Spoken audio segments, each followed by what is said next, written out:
Hello, veterinary unicorns. Today I want to talk to you about a meme that I actually posted on Facebook. And it actually had a wonderful conversation, which was the entire intent about it.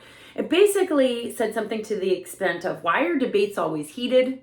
Why can't we just have normal, healthy adult conversation? Because oftentimes we say the words, things like, oh, such a heated debate. And we almost enjoy watching people argue and get into fights about things. I think we've forgotten that how to talk politely to each other and also how to receive criticism and critique.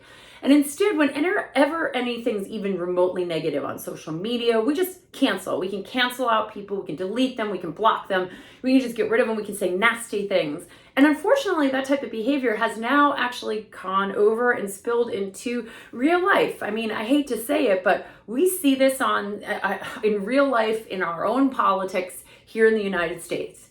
We're adults. Even children know how to talk to each other sometimes nicer than adults do.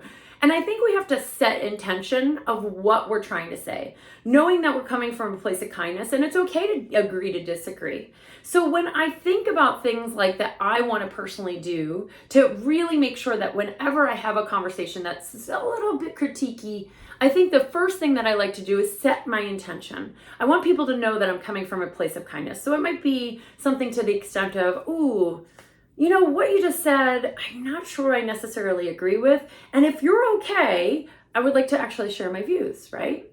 That works well in a one-to-one conversation, but it doesn't work great if you're on social media. But you can still go ahead and announce your intention on social media. You can say things like, oh, this post didn't really resonate with me. And while I appreciate that you have this view, here's my view, right? So it's still acknowledging, I see you, I hear you, but this is why I think you're completely wrong, okay? You're allowed to do that because that's what healthy conversation and that's what healthy criticism is about. We've forgotten to do that. And unfortunately, on social media, we say things like, just shut up, or burn in hell, or I don't even think you should be alive, right? Like it's not a human being. And unfortunately, in real life, whenever anything feels a little discomfortable, we can't cancel it out. There's not like a delete button. So we don't know how to process information. And I find that particularly true with the younger generation who unfortunately misses out on some of those one-on-one conversations because of the wonderful internet that's so readily available.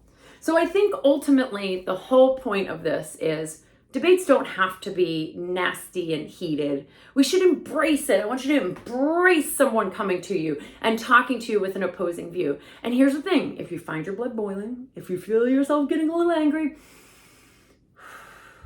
breathe.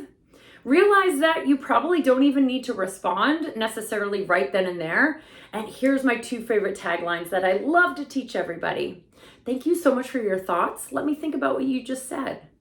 A lot of times that's going to save you from saying nasty, horrible things that you're going to regret later, or it's going to allow you to process your emotions and your thoughts.